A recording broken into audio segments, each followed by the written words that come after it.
안녕하십니까. 행복한 아침 이재용입니다. 안녕하세요. 정예인입니다. 네, 오늘은 수요일입니다. 행복한 아침 뉴스 먼저 전해드리도록 하겠습니다. 네, 서울에서 코로나19 첫 사망자가 발생을 했습니다.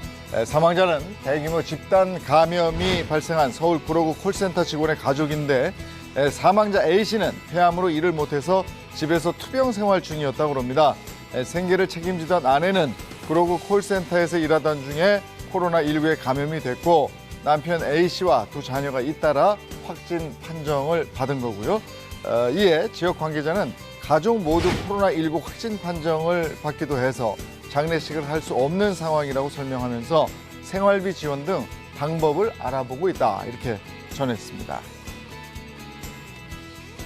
세브란스 병원이 완치자의 혈장을 이용한 치료에 성공을 했습니다. 이게 국내 최초고요. 코로나19 중증 환자 2명에 대해서 치료를 한 거고요. 완치자의 혈장을 이용한 치료는 이미 중증 급성 호흡기 증후군이나 중동 호흡기 증후군, 조류 독감 등 신종 바이러스 감염에 사용된 바가 있다고 하는데 위중한 코로나19 환자 2명을 대상으로 완치자의 혈장을 주입한 결과 증세가 호전됐고요. 혈장 치료를 받은 2명 모두 완치됐으며 이 중에 1명은 퇴원했다고 합니다. 중소벤처기업부가 코로나19 피해 소상공인 점포의 재개장 지원 사업을 9일부터 본격적으로 시작한다고 밝혔습니다.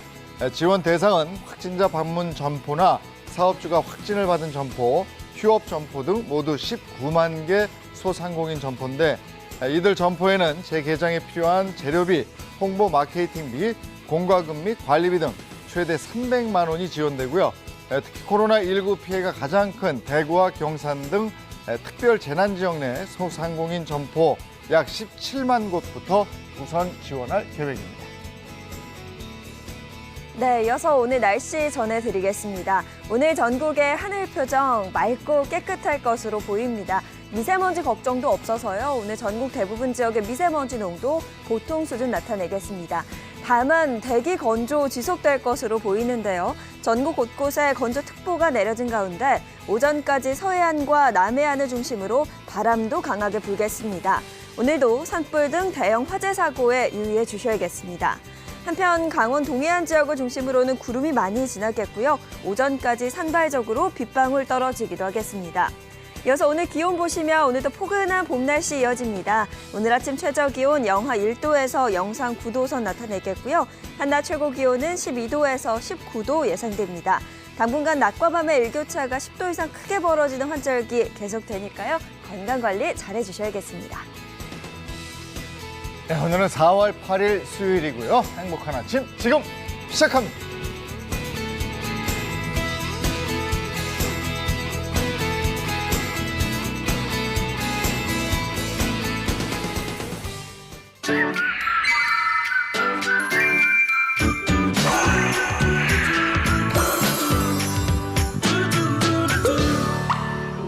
네, 오늘 초대 손님은 7, 80년대 정말 시원시원한 가창력으로 모두의 사랑을 받은 가수고요.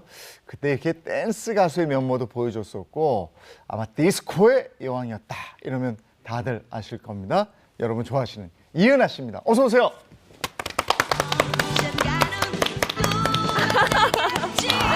안녕하세요. 안녕하세요. 안녕하세요. 밤차 타고 지금 나왔습니다. 야, 반갑습니다. 이 노래 나왔어. 멀리 기적이 이거 이렇게 찔르셔. 야, 이게 제가 어렸을 때부터 좋아했는데 이렇게 만나게 돼서 영광입니다. 잘생긴 분이 또 그때 동네 꼬마들이 전부 쫓아있죠. 저 엄청 멀리 불렀어요. 기적이. 예. 너무 반갑습니다. 우리 네. 행복한 아침 시청자 여러분들께 인사 한 말씀 해주세요. 정말 행복한 아침입니다. 오늘 너무너무 만나 뵙게 돼서 네. 반갑고요. 오늘 좋은 소식만 다 전해드리고 네. 싶고요. 오늘 정말 오랜만에 우리 수다방 떨어요. 아, 좋죠. 네, 예. 반갑습니다. 고맙습니다. 자, 그럼 시작을 하면서 이은하 씨에 대해서 집중 분석해 온 걸 한번 발표해 주시죠. 네, 제가 알차게 한번 준비를 해봤습니다. 그러셨구나. 이름 이은하, 1961년 3월 29일생, 올해 60세. 네, 1973년 아유, 창피해. 노래 님 마중으로 가요계 혜성처럼 등장을 합니다. 데뷔 당시 나이가 13세, 초등학교 6학년밖에 안 됐던 어린 나이에 데뷔를 했죠. 이은하 씨는 1976년 아직도 그대는 내 사랑으로 유명해진 뒤 1978년 밤차를 부를 때 앞서 살짝 선보였던 찌르기 춤을 선보이면서 선풍적인 인기몰이를 하게 됩니다. 그야말로 디스코의 여왕으로 자리매김을 하고 그의 가요 대상을 받기도 했습니다. 1977년 처음 10대 가수에 선정된 이후 1985년까지 무려 9년 연속 10대 가수에 선정이 됐고요. 7, 80년대 가요계는 이은하의 무대였다. 이은하가 평정했다 해도 과언이 아니었다고 합니다. 네. 자, 저희가 쫙 한번 분석을 해봤습니다. 네네. 밤차는 정말 대단했습니다. 그 당시에는 뭐 온 동네에서 특히나 그 동네에 레코드 빵들이 있었어요. 네. 거기서 지나가면 그냥 밤차 계속 나오고 있었고, 사실 음악이 별 많이 없었어요 예전에 그죠? 아, 들을 음악이. 그렇죠. 그러니까 아니요. 유행가가 그러니까 유행가라는 말을 썼었잖아요. 그러니까 네. 대중가요가 그렇게 막 저기에서 빠른 노래도 좀 많이 없어서 그게 좀 더 히트하지 않았나. 근데 거기다가 그때가 디스코 열풍 아니었어요. 네. 그러니까 디스코 열풍을 선도한 노래 어떻게 보면. 얼결에 그렇게 됐습니다. 춤을 저 진짜 잘 못 추거든요. 근데 네. 처음에 이제 이름 알려지기는 아직도 그대는 내 사랑 네. 더 이제 히트시키면서 그 다음에 그 작곡가 선생님이 그러는 네. 거예요. 야, 너는 16살짜리가 네가 무슨 사랑을 하니? 실제 나이로. 그러니까 이제 네 나이에 고등학생들이 좋아하는 그런 풍으로 불러야 된다라고 밤차내 주신 거예요. 네. 근데 사실 밤차 할 때도 뭐 네. 멀리 기적이 오네 그러고는 네. 텀이 많아요. 그러니까 네, 네. 이렇게 손짓을 텔레비전에 나오면 할 게 없는 데서 네. 승리 V자로인지 이러면서 이렇게 했는데 네. 의외로 그러니까 저는 춤을 추려고 그런 건 아니고 제스처였어요. 근데 그게 오히려 대중들이 네. 좋아해 주셨어요. 이제 그때 노래는 그때 존 트라볼타. 예? 디스코. 예. 디스코 이후에 존 네네. 트라볼타가 이렇게 찔렀거든. 이러고 찔렀는데 아니, 그러니까 저는 그것 때문에 한 것도 아닌데. 이은하 씨는 살짝 맞아요. 찔러 이렇게 살짝. 근데 그게 더 매력적이에요. 굉장히 제가 다시 나오신다고 해서 다시 또 추억을 곱씹기 위해서 네. 봤거든요, 영상을. 네. 굉장히 뭐 아주 엣지 있게. 예, 정말 요즘에 네. 저도 굉장히 멋있는 아니야. 춤을 막 추시더라고요. 그때 이제 요즘에 지코가 하잖아요. 아무 노래. 맞아. 밤차가 원조 아니에요, 그러면? 이은하 씨도 그때는 처음에는 살짝 찔렀다가 맞아요. 잘한다 하니까 이렇게 맞아요. 저는 후에 걸 본 거군요. 이게 많이 찌르시는데 이렇게. 근데 이은하 씨한테 밤차는 또 가수로서 새로운 또 면모를 보여주는 거였죠? 그럼요. 근데 이제 어떻게 사실 노래를 쭉 따져보면은 느린 곡들이 많은데도 네. 저는 그냥 밤차 가수예요. 그냥 예. 그렇게 생각들을 하시더라고요, 예. 정말. 그리고 그때 당시엔 뭐 저 노래를 하실 때는 소리가 쭉쭉 뻗어나갑니다만은 네. 그리고 그때는 또 이렇게 뭐라 그럴까 이렇게 여가수들은 큰 소리 내고 이런 거였잖아요. 그렇죠. 근데 약간 터프했어요. 네. 어느 정도 터프했다고. 그게 소리 자체가 그러니까 13살 치고 그러니까 그러니까 사실 그때는 변성기가 네. 오기 전인데도 제가 약간 목소리가 허스키였어요. 어렸을 때부터. 네. 그래가지고는 저희 엄마가 전화 받으시면 뭐 어른 바꿔라 그러시고 제가 받으면 저기 사모님 그러고 말씀 진짜요. 그러니까 그런데 처음에 노래 시키기는 아버지가 원래 아코디언을 연주하셨었어요. 그래가지고는 당시는 왜 이미자 선생님이나 이제 이런 아코디언은 왜 좀 고운 그런 음악을 하다 보니까는 그러니까 사실 이제 그 음악 자체가 예전에 그러니까 아버지가 음악 하셨을 땐 60년대니까는 배고픈 딴따라라는 그런 표현을 많이 쓰셨어요. 그러니까는 못하게 하시니까 제가 학교 갔다 오면 맨날 저 잡아놓고 하시는 게 뽕짝을 그러니까 트로트를 가리키신 거예요. 그러니까 그러면 이제 뭐 헤일 수 없이 수많은 이걸 돌려야 되는 왜 구성지게 네, 그쵸. 이게 안 되는 거야. 저는 허스키래다 보니까 안 된다고 이제 치시다가 이제 머리 한 통 맞는 거예요. 그러니까 이제 동네 어르신들이 애 잡지 말고 가서 학원 가서 시켜보고 정말 가수가 될 가능성이 있으면 하고 아니면 애를 학교를 보내라 이렇게 된 거예요. 그래서 갔더니 제가 이제 부르는 건 다 뭐 이미자 선생님 거 뭐 네. 뭐 흑산도 아가씨 뭐 동백 아가씨 이제 불렀을 거 아니에요. 애들이. 네.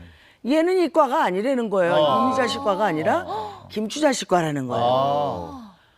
너무 좋은 게 왜냐하면 김추자 씨 같은 경우에는 왜 그 선배님 같은 경우에는 노래가 쫙쫙 뻗잖아요. 네, 그래서 네. 거짓말이야, 맞아. 뭐 네. 거짓말이야, 뭐 그렇게 하고 뭐 월남에서 돌아온 그러면서 쭉쭉 뻗어요. 네. 안 돌려도 돼. 안 맞아도 돼.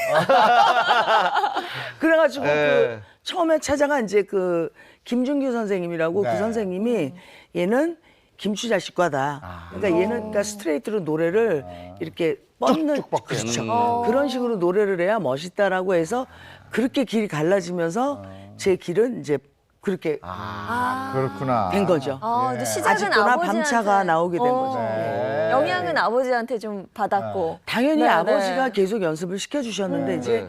길잡이는 아무래도 전문가 선생님들이 네, 그렇죠. 그럼 아버지가 그때 이제 저 본인 얘기도 그때는 배고픈 딴따라 이랬으니까. 그러니까, 그러면 네. 어머니는 반대하시지 않았어요? 엄마가 그렇게 반대를 하셔서 음악을 못하게 하시니까 못 나가시니까 그러니까 공연을 가서 막 그 수많은 가수들 뭐 이미자 선생님이든 뭐 진성남 선생님이든 이제 그때 당시에 히트하셨던 선생님들하고 막 최희준 선생님 연주하고 싶으신데 못하게 하니까 예전에는 네. 극장 공연이 많았거든요. 예, 그러니까, 예. 그러니까 이제 딸만 잡고 그 음악이라도 듣고 싶으신 거예요. 그러다가 사실은 그러니까 저는 얼결에 아버지의 꿈이 제가 이루게 된 것 같아요. 본인은 그래서 본인은 노래하는 게 괜찮았어요? 어릴 때 놀고 싶지 그 그렇죠. 애들 저는 이제 그 서울에 원래 이제 고향이 서울이라다 보니까는 그 저기 도로가에 살았었어요. 예, 예. 그러니까는 여름에 보면은 왜 문발 틈으로 애들은 네. 학교 갔다 오면 막 고무줄하고 노는데 예. 저는 저희 아버지가 붙들고 막 2-3시간씩 연습하니까 사실 조금 그랬죠 처음에는. 그랬군요. 그러다 이제 내 길이구나 한 건 언제쯤? 되니까 좋긴 하더라고요. 그러니까 무조건 뭐 공부 안 해도 좋고. 처음에는 얼결에 다들 막 인정해 주시고 그러니까 무조건 좋고 공부 안 하니까 일단 좋고. 뭐 그냥 계속 그랬던 것 같아요. 이제 13살에 데뷔한 거죠? 네. 그렇죠. 13, 근데 그때는 13살에는 가수협회 등록도 못했던 거죠. 그렇죠. 아, 그게 또 그때 당시에 제 기억으로는 그 박혜령 씨라고 검은 고양이 내로 부르는 아, 분이 예, 예. 그때 당시 되게 히트를 했어요. 아, 그랬는데 대단했죠. 예. 그때 당시에 근데 그 지금같이 콘서트장이나 이런 게 없다 네. 보니까는 네. 야간 업소 그러니까는 지금 네, 말하자면 네. 나이트클럽 같은데 사실 미성년자가 출입이 안 되는데 네. 가서 공연을 하게 되니까 가수만 그런 법이 잠깐 있었어요. 만 17세 미만은 네. 가수를 못 한다. 네. 그런데 사실 이제 제가 기념음반을 만들어 놓고 그러니까 뭐 방송을 하려고 그런 것도 아니고요. 네. 만들었는데 갑자기 K본부에서 신인 가수 무슨 후보에 올랐대요. 올랐는데 갑자기 아니 근데 우리는 아니 직원 채용도 아닌데 신인 가수 후보에 올랐는데 등본을 왜 가져오라고 그러는 거예요. 그걸 가져오래요? 예, 그러니까는 13살짜리가 어머. 만 17세가 안 되잖아요. 그러니까 이제 저희 큰 집이 이제 제 큰 집 언니가 제 본명이 원래는 이효순이었어요. 네. 그러니까 큰 집 언니 이름이 이효실이에요. 그러니까 언니가 또 행당여중을 다니고 있어가지고 언니 등본 갖다 띄워주고 막 왜냐면은 아니 등본에는 이거 얼굴이 안 나와 있으니까. 나오니까? 어머, 어머. 그래서 이제 이력서를 네. 그렇게 해서 제출하면서 이제 나이를 갑자기 이제 16살, 17살 그리고 3살을 올려서 얘기를 하게 된 3살을 거죠. 올려서. 근데 제가 알기로는 또 그 당시 할 수 없었던 것, 그 당시만 가능했던 지금 할 수 없었던 게 호적을 또 바꿔가지고 그러니까 네. 그래서 그러니까 그게 너무 놀래가지고 등본을 먼저 제출하고 나서 네. 그 다음에 이제 작업을 해요.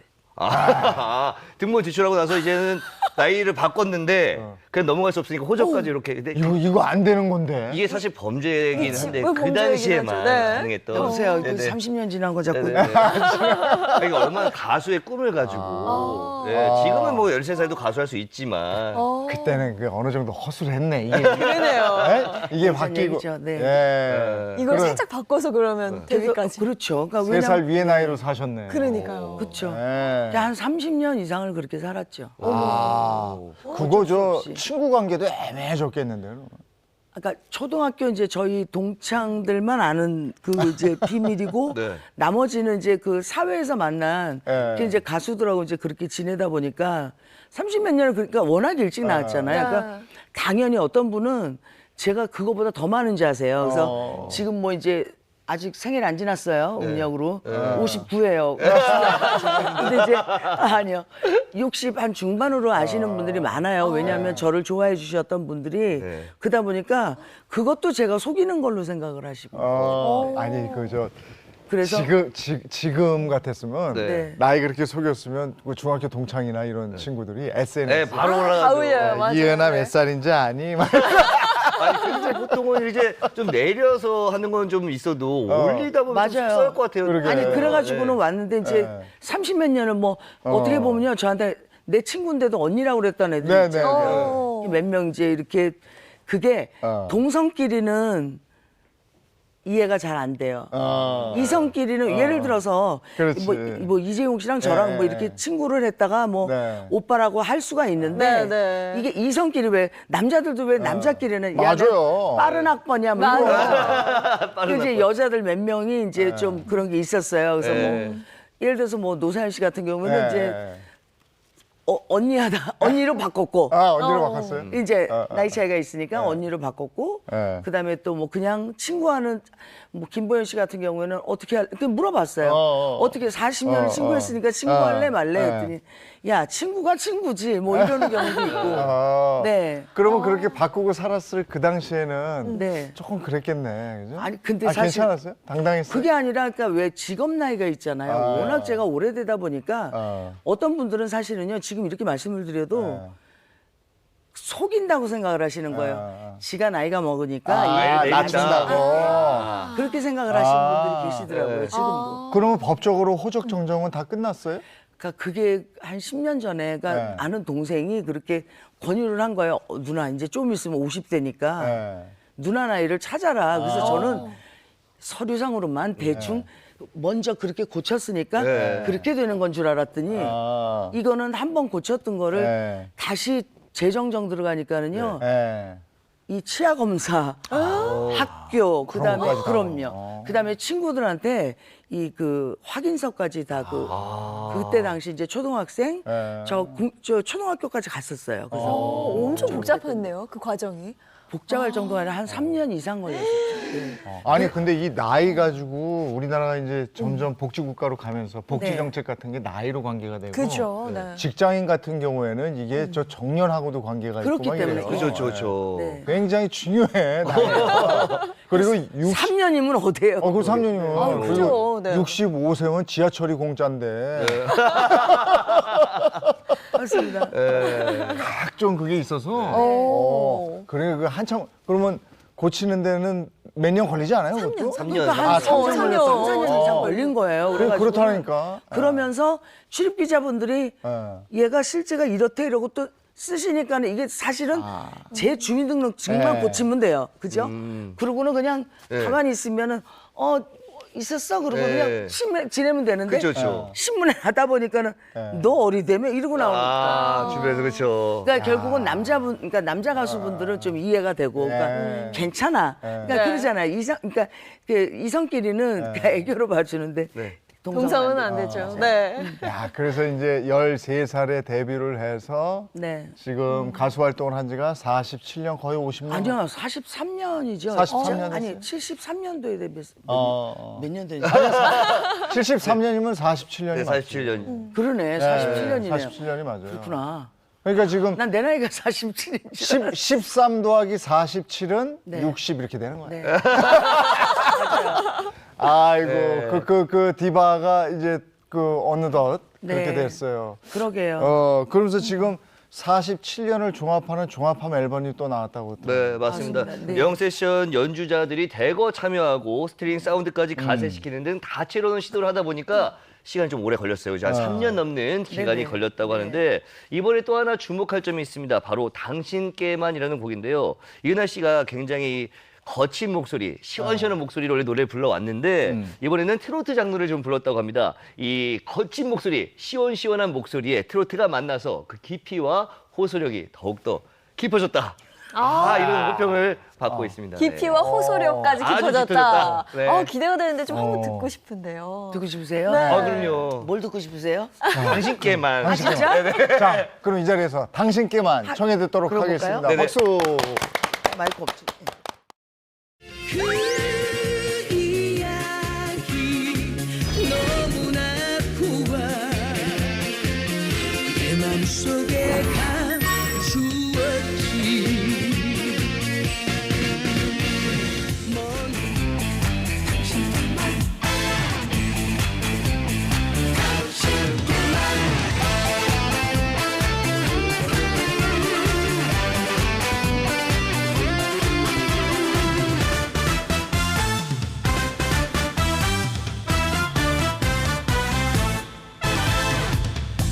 나 없으면 당신만 잔비가 내린다 했지 그 이야기 너무나 고와 내 맘속에 감추었지 먼 날 그날 이곳서 내 곁을 멀리할 때면 누가 알게 당신께만 그 말 들려주려고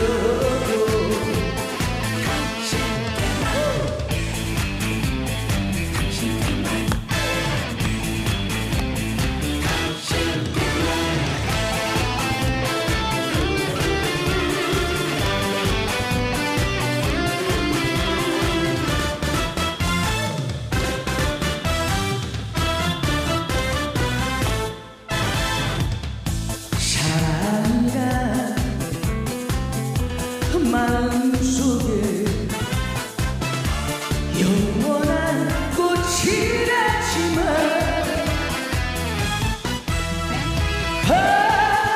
바람결에 덧없이 지는 그런 것도 있을까 먼 날 그 말을 이기고서 내 마음 아프게 하면 아무도 몰래 당신께만 그 말 들려주려고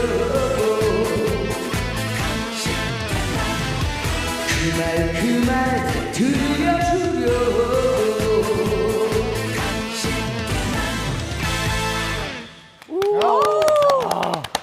너무 야, 시원해요. 아니, 네. 고음이 아우. 쫙 올라 시원하게. 아니야, 좀 쑥스러웠어.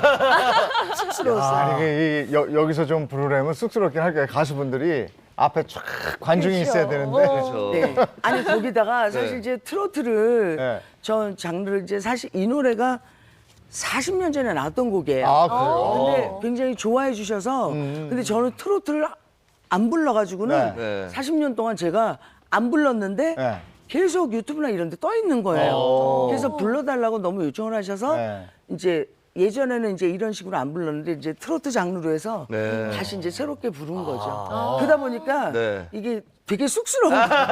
아니, 그래도 쭉쭉 뻗는 창법이 있는 거예요. 그러니까요. 그러려고 애는 쓰는데 이 아침이라 조금 쉽지 않습니다. 아니, 그리고 아니, 네. 오늘 제가 노래 부르는 거 들으면서 느낀 건데 이미 뭐 고인이 되셨지만 최헌 씨 있잖아요. 오동잎. 네, 네, 네. 그러니까 남자 가수 중에 약간 허스키한 소리 최헌 씨가 있다면 네. 여자 가수에는 또 이은하 씨네. 아, 독보적이죠. 그러니까 저희들, 그러니까 허스키들은요, 네, 네. 약간 색소폰 소리라고 네, 네, 하잖아요. 그런 게 그러니까 있어요. 이게 그러니까 이제 뭐 박진영 씨가 말하는 왜 뭐 네. 공기변 소리, 공기변 소리. 네. 저희는 자동이에요. 그러니까 소리가 입이 살짝 네. 먼저 벌어지고 나서 소리가 그러니까 살짝 늦게 나와요. 그래서 소리가 그러니까 아침에는 그래서 오늘도 저는 3시에 일어났답니다. 3시부터 하셔야 일어나가지고 되니까. 발성을 어머. 하는데도 사실 이제 저희는 아침에 원래 이제 밤 네.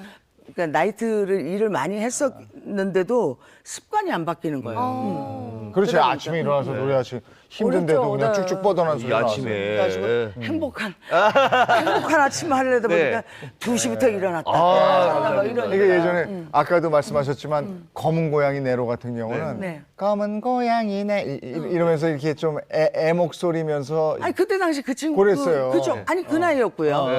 원래 그 나이. 그렇죠. 네. 저희 집에 그때 전축 있었는데 그 전축에 그 예뻤죠, 애지중지하는 LP판. 네. 이랬다 저랬다 장난꾸러기. 최고였죠, 최고. 라라라라라. 아시네? 아니 저희 저는 때는 알죠, 저 저는. 터보가 또 리메이크해서 좀 더 맞아. 많이. 그랬군요. 네네네. 난 같은 세대인 줄 알았어. 아이고 그러니까요. 그리고 또 주목해야 될 곡이 하나 있는데요. 바로 도리키지마라는 곡입니다. 이건 네. 또 하나의 디바죠. 김현정 씨가 또 피처링을 해서 네. 돋보이는 곡인데 김현정 씨가 사실 항상 이제 어디 가면 이은하 씨가 우상이다라고 말할 정도로 굉장히 존경하면서 아유, 감사합니다. 또 애정을 갖고 있다고 하는데 그래서 이번 앨범 참여할 때도 네. 정말 흔쾌히 어. 하고 싶다. 도리키지마를 같이 피처링을 네. 해줬어요. 네. 예쁘게 했는데 워낙 뭐 고음이 좋은 가수니까 네. 도와줘서 고맙죠. 예. 그러면 47년을 회고하고 정리하면서 네. 의미가 있었던 판이네요. 네, 요번에 이제 그래서 왜냐면은 올해 그러니까 물론 이제 예전에 그 사운드를 기억하시는 분들도 이제 좋은데 요즘 많이 이제 좋아졌잖아요. 네. 그래서 예전 사운드보다 조금 복원을 시켜서 다시 새롭게 오케스트라에다가 거의 한 60인조 해서 예 그래서 현도 깔고 이제 이렇게 하여튼 그렇게 네. 해서 네, 네. 편곡을 새로 하고요.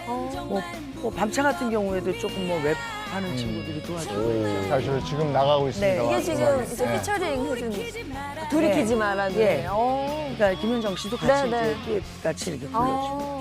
히트곡이 많으시니까. 그러니까요. 사실 우리가 그 가수들 얘기할 때 듣는 얘기는 가수들은 히트곡이 한 곡만 있어도 평생을 먹고 맞아요, 산다고. 맞아요. 근데 이은하 씨는 벌써 몇 곡이에요. 그러니까요. 너무 많이. 이렇게 손가락을 넘어갑니다. 일단 대중적인 사랑을 받은 곡이 한 가수가 이렇게 많을 수가 없는데 네. 그러면 사실은 지금 강남에 빌딩이 한 3채 있어야 된다고. 그렇죠. 그렇죠. 근데 우리가 이은하 씨 하면은 우리가 그 앞에 수식어가 부모님의 빚을 갚은 그런 효녀, 뭐 가사 이렇게 얘기가 나와요. 네. 근데 지금도 얘기했지만 10대 가수만 9회? 아, 거의 10회 가까이 연속 예. 연속으로. 9회 했죠. 뭐 이 정도고 대중의 사랑을 한 몸에 받은 그런 가수인데 참 믿기 어려운 얘기지만 그런 가수가 생활고에 시달렸다. 네. 이 얘기를 안 짚고 넘어갈 수가 꼭 하셔야 돼요. 안 짚고 넘어갈 수가 없어요. 그렇죠. 이제 그 이제 어렸을 때 시작을 하다 보니까 네. 이제 제가 어떤 뭐 개런티나 뭐 이런 뭐 그런 그 제가 관리를 안 하다 보니까 네. 저희 아버님이 하셨고 이제 그게 시간이 지나면서요. 그러니까는 25살이 넘어가고 그러니까 이제 그 언젠가는 저를 이제 시집을 보내야 된다. 그러니까 다음 어떤 데뷔를 하신다고 네. 하신 게 이제 그 건설 쪽 뭐 그쪽 사업하셨네. 네, 그쪽으로 하시는데 당신도 음악만 하셨지 그런 걸 모르시다 보니까 보증을 잘못 쓰시고 뭐 그다음에 이제 어음 같은 게 이제 이서란에 이제 그게 별거 아닌 줄 알고 하셨던 그런 부분들이 저 대신에 이제 아버지께서 이제 이름을 제 이름으로 다 썼던 이제 그런 부분들 때문에 더 많이 힘들게 되시고 그런 부분을 꼭 본인이 이렇게 갚아야 되는 건가요? 저는 꼭 이은하 씨가 안 갚아도 될 것 같다는 근데 생각이 지금 이은하 씨 이은하 씨 이름으로 이름으로 썼다잖아. 썼으니까. 그러니까 이제 그래도 네, 이제 사인이나 요즘 같으면은 그런 게 다 돼. 아니 근데 이제 그게 그러면은요 아버지가 딸 이름으로 썼기 때문에 인장 도용 사기죄까지 쳐. 어머. 그러니까 그 이제 그거를 그러니까 그렇게 그러니까 당신이 내 딸이니까 그냥 내 그러니까 당신 이름보다는 제가 이제 지명도가 있으니까 이제 내 딸 이름으로 이제 회장님 이제 위에다 앉혀놓고 이제 어찌됐든 그렇지. 그렇게 해놓은 거죠. 그래서 그러니까 이제 그렇게 하다 보니까 네. 당신 이제 제 이름을 쓰셨잖아요. 근데 그거를 제가 만약에 그러니까 나는 안 썼다 그래도 돼요. 근데 제가 아버지가 하신 거지 나는 이거 쓴 죄가 저기 안 그렇게 하면 썼으니까 돼. 네. 그러면 이제 그게 인장 도용 사기죄를 전부가 하나가 더 추가가 되는 거죠 사기가. 그러니까 아버지를 위해서 그것도 하지 못했고. 근데 이제 그거를 이제 당신이 그러니까 내가 지은 죄니 어차피 네가 갚으나 내가 갚는 거나 네가 해야 될 일이다라고 말씀을 하셨었지요.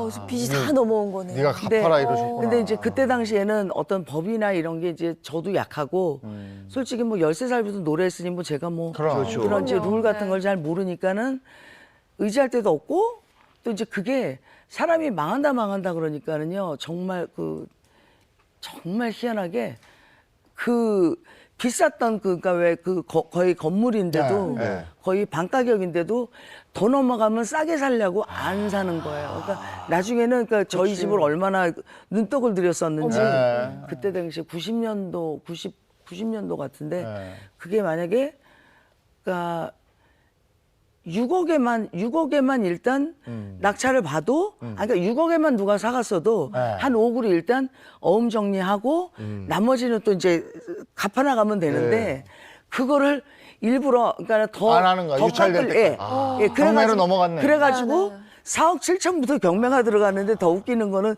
6억만 받아도 저는 한 1억 정도는 좀 숨통이 트이는데 6억 7천에 낙찰이 됐어요. 은행에 4억 그러니까 은행에. 아니 그러니까 6억에 네. 6억에만 그러니까 5억만 해도 저는 1억 정도가 남을 거 아니에요. 제가 사면. 네. 근데 얼마나 저희 집을 사고 싶었으면은 4억 7천부터 경매가 들어가서 낙찰가가 6억 7천에 경매가 떨어졌어요. 그러니까 네. 쉽게 말하면은 기다리고 있었던 거죠. 일단 그러니까 살려고. 5억이라도 이 빚이 정리가 되는데 은행 빚은 정리가 되는데 오히려 1억 7천이 남아서 돈을 근저당해 놓은 분들이 오히려 이자 더 찾아간 거죠. 이해가세요? 갔어. 더 찾아가는 거죠. 원래 이제 보통 뭐 1억이다 그러면 한 7천만 원이잖아요. 근데 1억까지 해놨는데 거기에다가 더블로 또 1억 한 3천씩 가져가는 거죠. 그때 아까 90년대 초반쯤이었다고 얘기하셨는데 빚이 90년도요. 예. 빚이 얼마셨는데요? 그러니까 한 12억 정도 되는데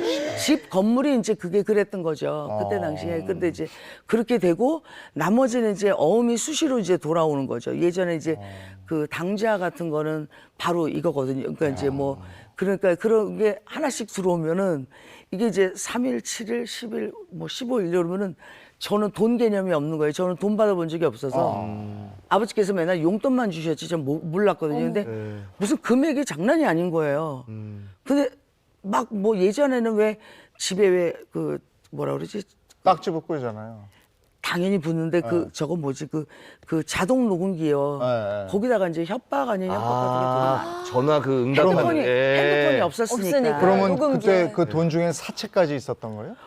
있죠. 왜 아니 그게 어음을 돌리다 보니까는 그게 왜 안 그리고 막 딴 데로 가고 제3, 제4로 막 가고 막 밤없어 일하다 지들끼리 보면은 돈다 이거죠? 그렇죠. 예. 그러니까 그러면 이자도 막 눈덩이처럼 계속 부는데 늘어나고. 예. 거의 사채 이자를 많이 썼죠. 그러면 12억 정도 빚에서 더 막 거의 한 7, 80억 됐던 거 같아요. 90년대 7, 80억이요. 그러니까 그거를 제가 아까 91년도부터 시작해서 2002년도 월드컵 그때 그러니까 딱 10년, 12년 정도 걸렸던 것 같아요.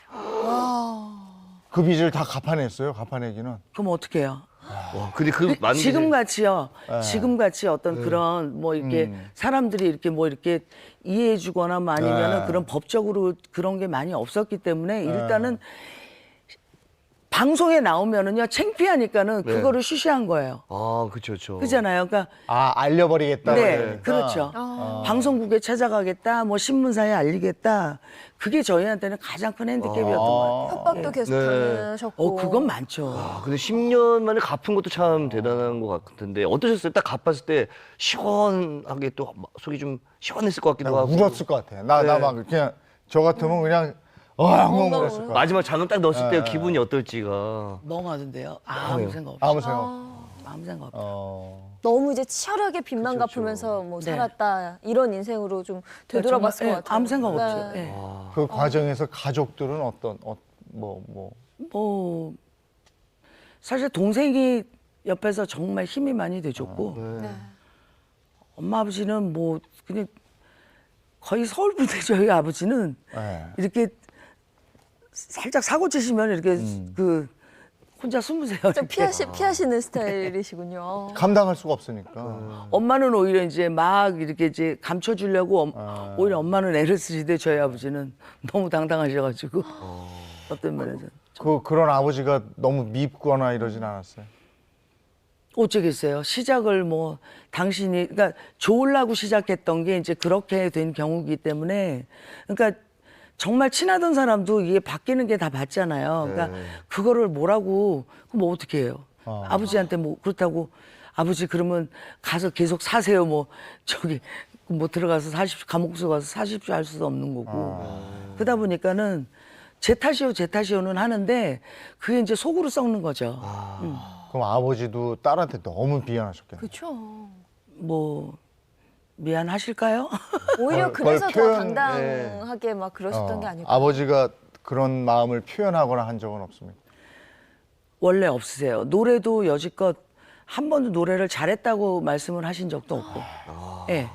그러니까 예를 들어서 뭐 어떤 뭐 노래가 히트가 됐든 여지껏 있었던 곡 중에서 수고했다는 하시는데 잘했다는 말은 안 하세요. 그러면 그걸 갚아나가는 과정이나 그 생활할 때 너무 힘들어서 그건 당연한 걸로 하시고. 아버지한테 모질게 한번 하신 적은 없습니다. 근데 어렸을 때부터 워낙 되게 스파르타식으로 아버지 앞에서는 거의 고양이 앞에 쥐였어요. 그러니까 제가 숨도 못 쉬었으니까는 근데 그때만 해도 그러니까 제가 오히려 큰 소리를 쳐서 이렇게 정리를 하시자고 했어야 되는데 그걸 한마디를 못 받았어요. 너무 무서운 아버지셨네요. 근데 그 10년 동안 그 어마어마한 빚을 갚을 때는 일이 계속 있긴 있었던 것 그때 당시는 워낙 인기도 좀 있었고 근데 이제 방송을 많이 이제 신경을 못 쓴 거죠. 왜냐하면 행사 같은 거 돈 되는 거 해야 돼. 그렇죠. 밤업소나 이제 이런 밤업소. 행사를 많이 했어야 이제 일이 되니까는 어떨 때는 뭐 하루에 뭐 진짜 1,500km 정도 그러니까 동해에서 동해를 뭐 2번 왔다 갔다 하는 경우도 있고 뭐 동해에서 예를 들어서 전라도 그러니까 한 바퀴를 도는 경우도 있고 하루에. 그러니까 밤업소 일거리만 있으면 그냥 빚 갚아야 되니까 막 다닌 거예요. 그럼요. 그러면 주변의 동료분들도 그 사정을 좀 알고 모르죠. 전혀 몰랐어요. 소문으로만 이제 어떤 경우에 이제 예를 들어서 약속을 못 지키는 경우에 이제 가끔 이제 그 어깨 오빠들이 이제 이렇게 밤업소 이제 이렇게 찾아오는 경우 그런 경우에 이제 약간의 입소문은 나지만 정말 그걸 쉬쉬하느라고 더 힘들었던 것 같아요. 예. 그러니 그 시기에 얼마나 마음 고생을 했으면 저 뭐 많은 분들이 아시겠습니다만은 그 쿠싱 증후군 네네. 그게 그때 찾아온 겁니다. 이제 그러고 나서 이제 좀 있다가 또 이게 제가 이제 제작을 좀 또 그러니까 좀 저도 한번 제작을 해본다고. 음반 제작. 네. 네. 그래서 김현식 헌정 앨범 20주년 때 한번 제가 제작을 했었어요. 근데 이제 그게 조금 그것도 좀 잘 안 되고 또 2차로 또 한 번 또 그런 일이 또 있었어요. 그래서 또 뭐 작업실 뭐 녹음실 같은 거 뭐 이렇게 또 하신다고 또 그러다가 또 그렇게 또 안 되는 되고. 바람에. 그래서 네. 그러다 보니까는 제가 이제 원래 춤추는 사람들이 약간 그 댄서들이 많이 다쳐요. 그러니까 물론 제가 그 정도로 춤추지는 않지만 무대에서 왜 이렇게 뭐 넘어지거나 이런 경우가 생기는 이제 그런 거를 방치해 뒀다가 안 좋은 데다가 또 거기다가 나이가 이제 50 넘어가니까 호르몬 이제 밸런스도 깨지고 갱년기 이제 오고. 그렇죠. 그다음에 이제 또 스트레스 받고 또 이제 그러다 보니까는 그러니까 그게 엎친 데 막- 덮친 거야. 예, 예. 그러니까 춤추다가 어디 삐끗했는데 네. 그거 방치하고 치료 안 했는데 그래서 이제 한 이제 7, 8년 그러니까 이제 그 전까지는 이제 조금 아프면은 그냥 네. 주사 맞다가 그다음에 어느 날 공연을 가야 되는데요. 그냥 응급차에 실려가는 거예요. 너무 아파가지고 그냥 넘어가요. 근데 희한하게 주사 한 방 맞으니까는 네. 멀쩡해요. 그래서 수술 안 해도 되네. 그게 통증 주사일 거 아니에요. 그렇죠. 그러면 안 된다고. 그러면 치료 시기를 놓쳐요. 그런데 이제 그게 거의 한 지금 7, 8년, 10년 전부터 그 빚이 또 다시 됐잖아요. 근데 그러면 그렇죠. 솔직히 말씀드려서 그렇잖아요. 내가 허리가 아프니 일단 수술을 하고 한 6개월이고 1년이고 쉴지 모르니 잠깐 기다리시오 할 수는 없죠. 그렇죠. 그게 제2 왜 은행권이나 이런 데서 연락 오는 게요. 틀려요, 말이. 처음에는 선생님 네. 뭐 하여튼 뭐 최선을 다해서 갚으실 거죠 그러다가 정중하게 하다가. 네.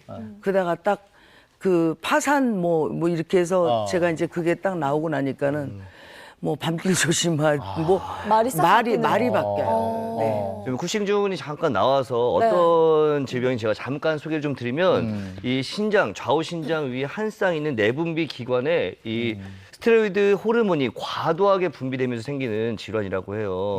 그러니까 코르티솔이라는 호르몬이 이제 분비가 되는 건데 그렇기 때문에 조금 이제 몸에 이제 문제가 좀 생기는 거죠. 그래서 이제 그게 이제 그 이제 약이 부작용이 이제 이것저것 제가 호르몬약 뭐 알러지 약 이렇게 돼서 지금이 약간 이제 그 상태인 거죠. 지금 이제 그건 다 빠졌어요. 그게 뭐냐면은 문페이스라고 그래서 이게 이제 여기 커지고 그다음에 배가 볼록 나와요. 이렇게 꼭 올챙이 배 같이 배 나오고 여 등 뒤가 이렇게 볼록 튀어나와요. 그 부작용이군요. 그게 이제 쿠싱 증후군이라는 예, 그래서 꼭 풍선하지만 그러니까 어떤 분들이 이제 저더러 보톡스를 너무 많이 맞아서 아니 이 그래 큰 얼굴에 한간은 그런 얘기도 있었어요. 네, 맞아요, 네. 맞아요. 근데 이제 그게 없어지기까지 근데 제가 너무너무 다행인 거는 그게 처음에는 너무 창피해가지고요. 이게 거의 한 1년 만에 네. 한 20kg 이상이 쪄버리니까는 진짜 풍선 같아서 아 이걸 다 낳고 가야지 그러다 보니까 안 되겠는 거예요.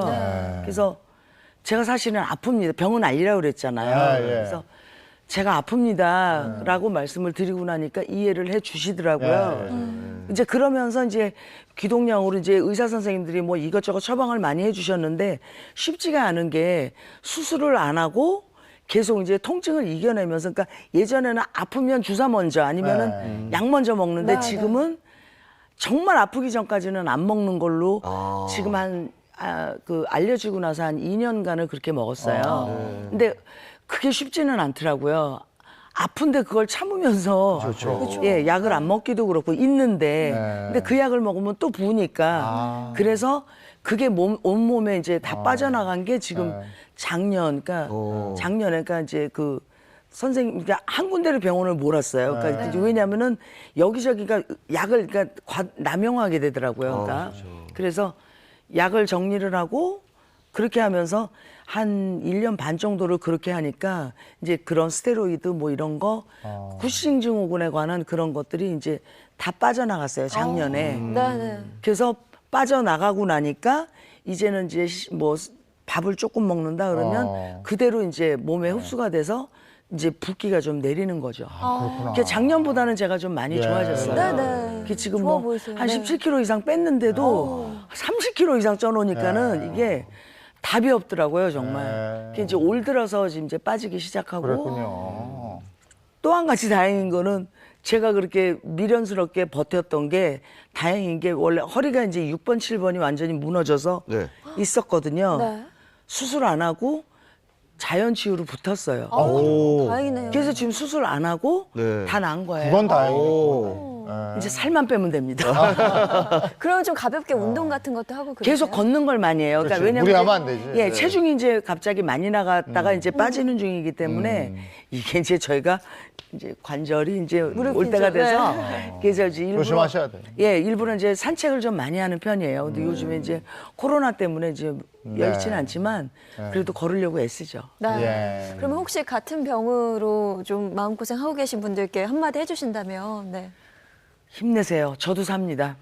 이은아도 살았어요. 여러분 힘내시면 돼요. 정말. 네. 예. 아, 이 병을 앓고 있는 분들이 제법 있대요. 의외로 많아요. 네. 그러니까 이유도 없이 있잖아요. 정말 풍선 아줌마 같이 그냥 이렇게 막 긁는 예, 거예요? 예. 그러니까 이제 이게 그러니까 저희들이 이제 그 여성들이 특히 이제 그러니까 그 뭐지 저 알러지들이 좀 많이 알러지가 좀 많이 생겨요. 그러니까 왜 비염이라든지 이제 그런 게 생기면 알러지약 같은 걸 먹거든요. 그런 거에도 그런 성분이 조금씩 들어가 있는 거예요.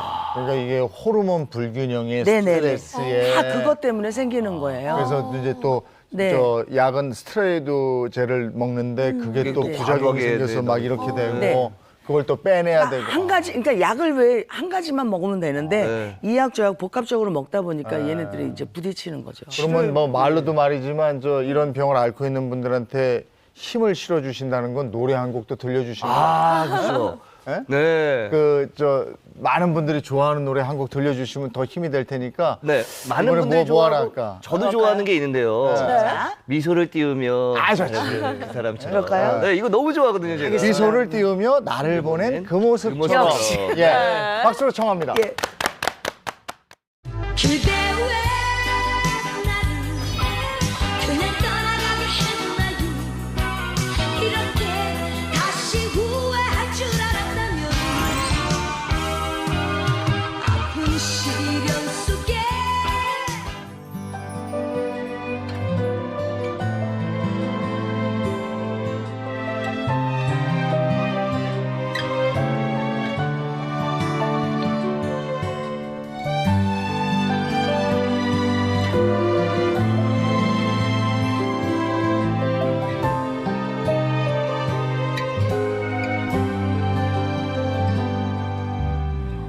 날 위해 울지 말아요. Never cry 날 위해 슬퍼 말아요. 그렇게 바라보지 말아요. 의미를 잃어버린 그 표정 날 사랑하지 말아요. Never mind 너무 늦은 얘기잖아요. 애타게 기다리지 말아요. 사랑은 끝났으니까. 그대 왜 나를 그냥 떠나게 했나요? 이렇게 다시 후회할 줄 알았다면 아픈 시련 속에 당하지 않았을 텐데.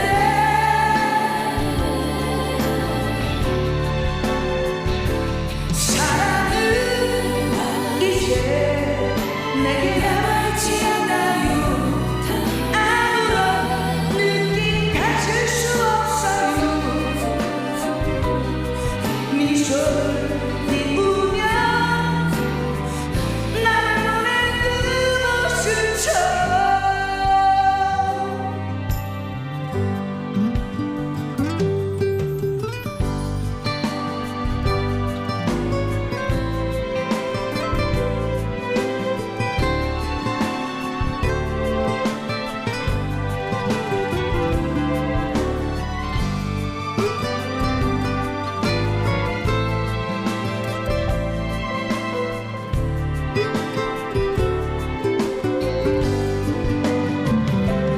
그대 왜 나를 그냥 떠나게 했나요?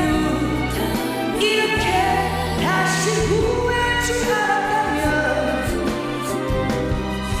아쉬운 속에 당하지 않았을 텐데.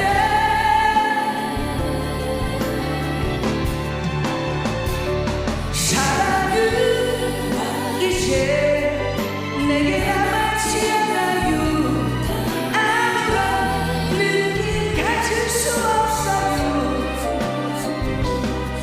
미소를 띄우며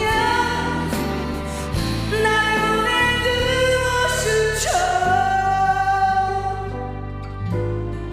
나를 보낸 그 모습처럼.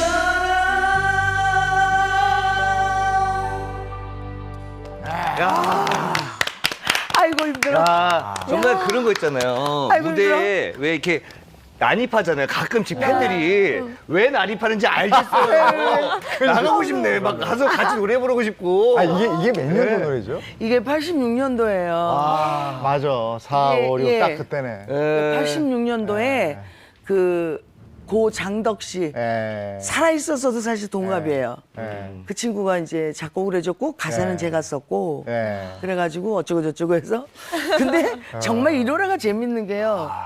제가 이 노래 앨범 내고요. 네.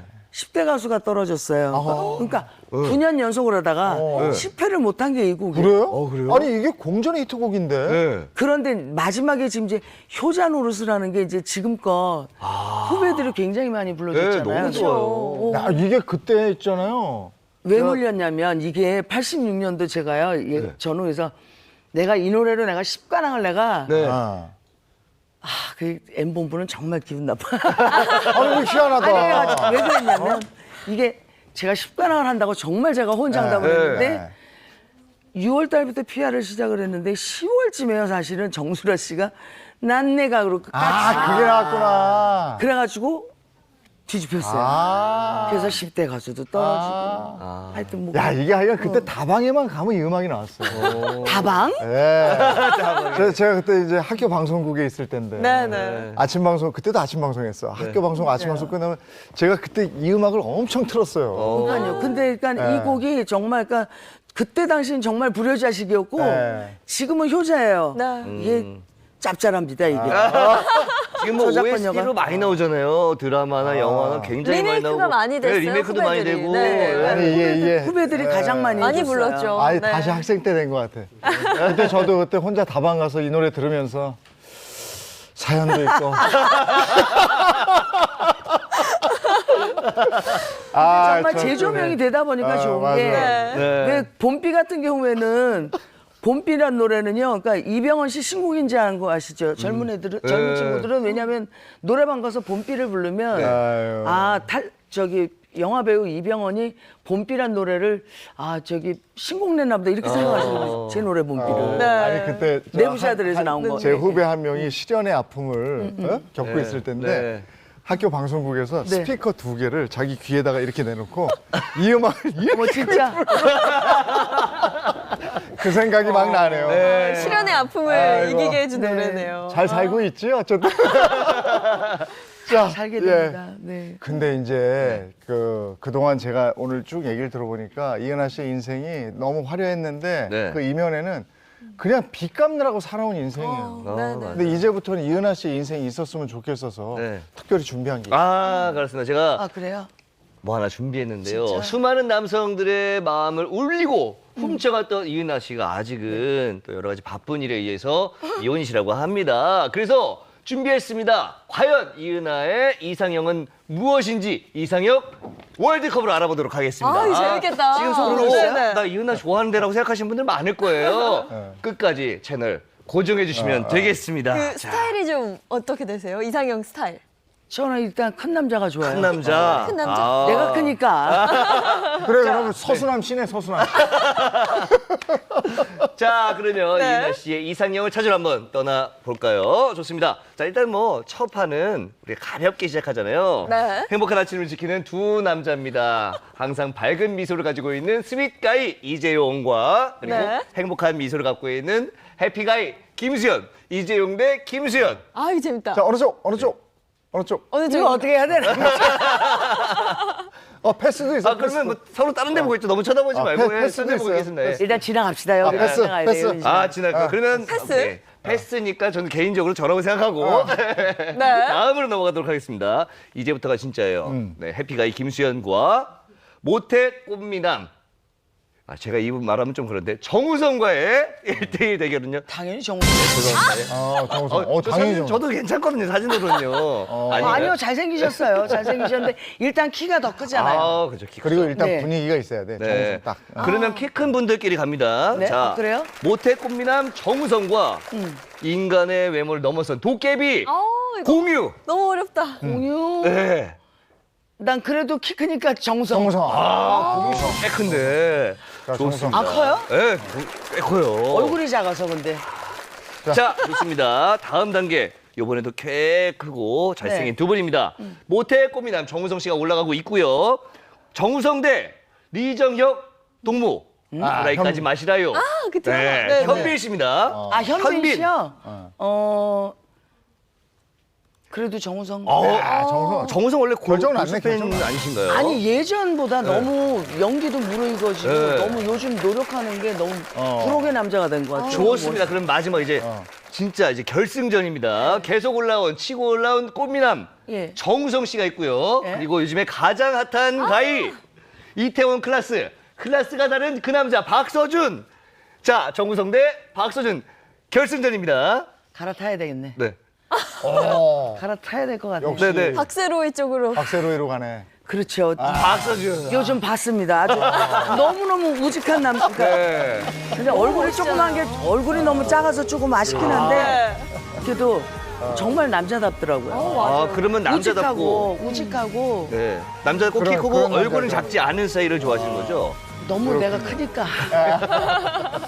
아이고, 네. 저희가 이걸 준비한 이유는 앞서 말씀드렸듯이 너무 이제 빚 갚는 인생, 뭐 네. 화려한 인생 뒤에 숨은 그런 인생을 살아오셨으니까 이젠 정말 이은하의 정말 행복한 인생을 네. 사셨으면 해서 저는 한번 만들어봤어요. 네, 감사합니다. 근데 사실 저한테는 그래도 제일 재산이 뭐냐면요. 히트곡이에요. 아유, 그래요. 그다음에 여러분들이 제 이름 기억해 주시는 그런 게 너무 감사하죠. 그래요. 그래서 이 앨범 사실은 만들었던 것도 이제 이지껏 사랑해 주셨던 그런 거를 제가 이제 되돌려드려야 돼요. 그래서 네. 그러는 의미에서 만들었었고 네. 오늘 근데 저는 진짜 이지용님 뵈니까 너무 좋은 게 뭐 두 분 다 좋긴 하지만은 어찌됐든 진짜 방부제예요. 아니 근데 방부제야. 어떻게 시간이 지났는데 너무 똑같으셔가지고 네. 깜짝 놀랐어요 진짜. 그래도 다행히 계속 카메라 앞에 서서 일을 하니까 저도 그냥 이렇게 아니 가요. 안 그래요. 네. 다 피부도 그러니까 사실 이제는 40은 넘으셨잖아요. 고맙습니다. 피부가 이렇게 좋을 수가 없어. 아유, 깜짝 고맙습니다. 놀랐어 아까. 분장을 잘해주셔가지고. 아니 깜짝 놀랐어요. 아이고 오늘 나와주셔서 고맙고요. 네. 앞으로도 좋은 노래 계속 들려주시고 네. 건강하십시오. 당신께만 기억해 주시고요. 여러분들 이제 정말 좋은 모습으로 나타나겠습니다. 네. 네. 고맙습니다. 고맙습니다.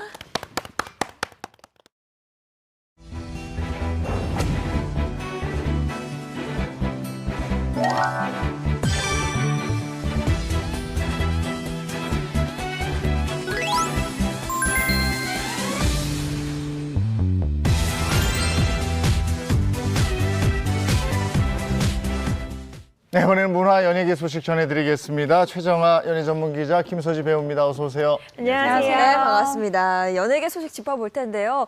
먼저 오랜만에 송중기 씨 소식이 좀 들리던데요. 네, 맞습니다. 정말 오랜만에 전해드리는 소식인데요. 지난 5일이죠. 홍콩의 한 대표 언론사에서 과거 송중기, 송혜교 씨의 신혼집으로 알려진 이 한남동 주택이 철거가 되면서 재건축에 들어간 것으로 확인이 됐다라는 그런 보도를 한 것입니다. 해당 주택은 송중기 씨의 명의로 2016년 11월 결혼을 앞두고 약 100억 원에 매입을 한 주택으로 알려져 있는데요. 현재 이 자택은 재건축 중이고요. 내년 6월 말 완공 예정이다. 그리고 지하 3층, 지상 2층 규모의 단독 주택이 들어설 예정이다라고 전했습니다. 그러고 보니까 두 사람이 이혼한 지 벌써 1년 돼요. 네, 시간이 정말 빨라요. 이 두 사람은 2016년이죠. 드라마 태양의 후예에서 호흡을 맞춘 뒤에 연인으로 발전했고요. 그래서 2017년 10월 결혼에 골인했습니다. 그러나 성격 차이를 이유로 약 2년 만인 지난해 6월 파경을 맞았고요. 이혼 조정 끝에 서로 위자료나 재산 분할 없이 이혼 절차를 마무리했습니다. 네, 그러면 이 홍콩 언론 보도에 대해서 송중기 씨의 입장은 어떤가요? 네, 이와 관련해서 송중기 씨 소속사 측은 사생활이라서 확인이 불가능하다라고 전했습니다. 근데 철거하는 저 집이 뭐 신혼집이 아니라면서요. 네, 그렇습니다. 국내 한 언론사는요, 신혼집이 철거된다라고 밝힌 홍콩 언론의 추측성 보도는 완전히 사실과 무근이다라고 밝혔습니다. 서울 한남동에 위치한 단독주택은 송중기, 송혜교 씨의 신혼집이 아니라 송중기 씨 개인 소유의 건물이라고 전한 상황입니다. 아, 그러면 신혼집은 아니지만 재건축은 맞다 이 얘기인가요? 네, 그렇습니다. 송중기 씨 측 관계자 말을 좀 들어볼 필요가 있는 것 같은데 구청에 건축 허가를 받으러 다녔던 주택이라고 해요. 그래서 최근에 재건축 허가가 나서 철거에 들어가는 것이다라고 밝혔고요. 두 사람이 그 집에서 같이 살았던 적은 없었다라고 밝힌 상황입니다. 송중기 씨가 해외 부동산 매입 얘기도 있었는데 있었는데. 네, 저도 이 소식 참 관심 있게 봤었는데요. 하와이 부동산 관계자가 또 이런 이야기를 했습니다. 지난 27일인데 송중기 씨가 지난해 12월에 약 27억 7천만 원 상당의 하와이 콘도를 매입을 했다라고 하고요. 휴식 용도의 이런 집으로 쓸 것 같다라는 이야기를 덧붙이기도 했습니다. 네, 송중기 씨가 매입한 콘도가 있는 이 와이키키 지역은요, 와이키키 해변과 인접해 있는 지역으로 고가의 콘도와 고급 빌라들이 밀집해 있는 지역이라고 전해졌습니다. 부동산 얘기를 또 하게 되는데 네. 송혜교 씨는 뭐 매물로 내놓은 집이 있다고요. 네, 그렇습니다. 연예계의 부동산 투자 고수 중에 한 명으로 불리는 분이 바로 송혜교 씨인데요. 송혜교 씨가 소유하고 있는 서울 강남에 위치한 단독주택이 매물로 나왔다고 합니다. 이 건물은 대지 면적이 454제곱미터, 약 138평 가까이 되고요. 연 면적이 324제곱미터, 약 98평이 된다고 합니다. 지하 1층, 지상 2층의 단독주택입니다. 부동산 업계에 따르면 관련 건물은 82억 원에 매물로 나왔고요. 인근 주택가를 고려하면 금매에 해당하는 셈이라고 합니다. 네, 그러면 이건 송혜교 씨 측에 확인이 된 사실인가요? 일단 소속사 측에서는 자신들은 잘 모르는 상황이다라고 이야기를 했어요. 왜냐하면 송혜교 씨의 이런 사생활은 전담을 해주는 분이 또 따로 있다라는 거예요. 그래서 배우의 사생활까지는 알 수 없다라고 이야기를 했습니다. 네, 알겠습니다. 다음 소식 넘어가 보죠. 다음은 김건모 씨 소식이네요. 네, 지난 6일 한 매거진 측에서 김건모 씨의 소속사 대표와 단독 인터뷰를 공개를 했습니다. 가수 김건모 씨가 가로세로 연구소를 상대로 법적 조치를 하겠다라고 예고를 했는데요. 김건모 소속사 측은 경찰 조사가 마무리되는 대로 특단의 조치를 취할 것이다 라면서 이번 일로 인해서 100억 원에 가까운 피해를 봤다라고 밝혔습니다. 강용석 변호사 등에게 손해배상을 청구할 예정이라고 하고 있습니다. 100억이에요? 네. 네. 꽤 되는 돈이에요. 네, 맞습니다. 김건모 씨는 이 성폭행 논란이 불거지면서 일단 전국 투어 자체가 전면 취소가 됐었어요. 그리고 또 그 혼자 살고 있는 그 모습을 보여주는 방송 역시도 전부 하차가 되는 등 실상 방송 활동을 중단한 상태이기 때문에 굉장히 피해가 크다라고 이야기를 하고 있습니다. 네, 그러면 이에 대해서 강용석 변호사 측의 입장은 어떤가요? 네, 아직까지 밝힌 입장은 없는 것으로 확인됩니다. 김건모 씨는 어떻게 지내고 있습니까? 김건모 씨는 현재 외부 활동을 거의 하지 않고 있으며 장지연 씨와 신혼집에서 생활 중이라고 합니다. 네, 뭐 아직 결과가 나오진 않았기 때문에 앞으로 좀 더 지켜봐야 될 것 같고요. 다음 소식 전해주시죠. 네, 아주 좀 기쁜 소식인데요. 배우 소지섭 씨가 전 아나운서인 조은정 아나운서와 혼인신고를 마치고 지난 7일 법적 부부가 됐다라는 소식을 전해드리게 됐습니다. 소지섭 씨 그리고 조은정 씨는 지난 2018년도에 한 방송 프로그램에서 배우와 리포터로 만나서 처음 이제 인사를 나누게 됐었는데요. 이후에 지인들과의 모임 자리에서 친분을 나누다가 호감을 갖고 그리고 연인 관계로 발전하게 됐다라고 알렸습니다. 그러면서 지난해 5월에 교제 사실을 알리기도 했었는데요. 소지섭 씨 같은 경우는 데뷔 후에 첫 공개 연애이기도 하고 두 사람 나이 차이가 꽤 많이 나요. 소지섭 씨가 77년생이고 조은정 아나운서가 94년생, 17살 차이로 더욱더 화제를 모으기도 했습니다. 교제 사실을 알고 있었는데 네. 갑자기 이런 생각이 드네요. 네, 사실 소지섭 씨의 최측근이 이렇게 말을 했어요. 오래전부터 좀 조용한 예식을 준비해 왔다라고 밝혔고요.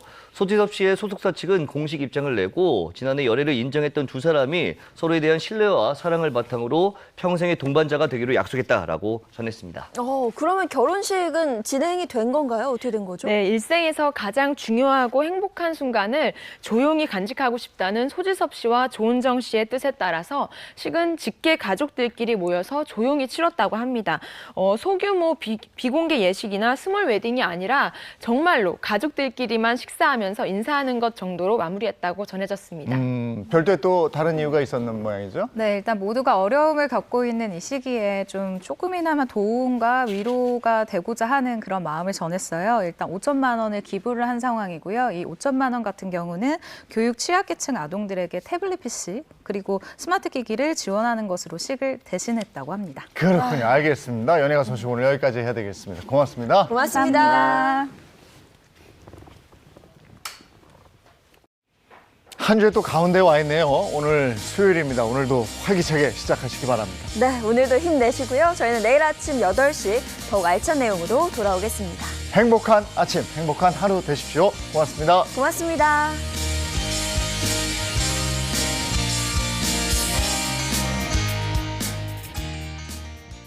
채널 A